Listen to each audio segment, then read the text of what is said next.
თბილისი Event Hall-ში კი ჟურნალ Copyright-ის პრეზენტაცია გაიმართა. ჟურნალი, რომელიც სამ თვეში ერთხელ გამოიცემა, საქართველოში საავტორო უფლებათა შესახებ საზოგადოებრივი ცნობიერების ამაღლებას, ამ სფეროს პოპულარიზაციასა და ქვეყანაში მიმდინარე კულტურული მოვლენების გაშუქებას ემსახურება. Copyright-ში ასახულია საავტორო უფლებათა ასოციაციის საქმიანობა და ის პროცესები, რომლებსაც ეს ორგანიზაცია ახორციელებს. ჟურნალში რამდენიმე საინტერესო რუბრიკაცაა, მათ შორის ინტერვიუ კულტურისა და ძეგლთა დაცვის მინისტრთან.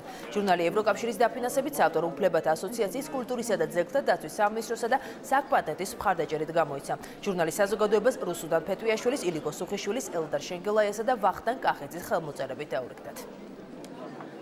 ჟურნალი მოემსახურება ყველა იმ პრობლემატური საკითხის ძიებას და მათი გადაჭრის გზების მოძებნას, რაც დღეს საქართველოში ქართულ ავტორს აწუხებს და მასში შედის ისეთი რუბრიკები, როგორიც არის სახელმწიფოს, ევროკავშირის თუ სხვა სახელმწიფო ორგანიზაციების ხედვა ამ პრობლემების გადაჭრისა. ძალიან აუცილებელია საზოგადოებამ კარგად გაიგოს ინტელექტუალური საკუთრების ფასი, მისი დაცვის ფასი, ვინაიდან ასეთი დამცველი მექანიზმების გარანტიის გარეშე არ იქნება პროდუქტი, რომელსაც შემდეგ საზოგადოება მოიხმარს, რომელთაც ყველანი ვთქმებით, ეს არის ფილმი, ნახატი, მუსიკა, კომპიუტერული პროგრამა თუ ასე შემდეგ. რა თქმა უნდა, ამ ჟურნალის გამოსვლა ძალიან მნიშვნელოვანია, იმიტომ რომ არსებობს ბევრი ინფორმაცია, რაზეც ჩვენ გვაქვს გაუცემელი პასუხი და ალბათ შესაბამისად რაღაცა გარკვეულ ინფორმაციას მივიღებთ და კარგია, რომ იქნება დაცული ხელოვანი ადამიანების ნაშრომი, ჩვენი უფლებები.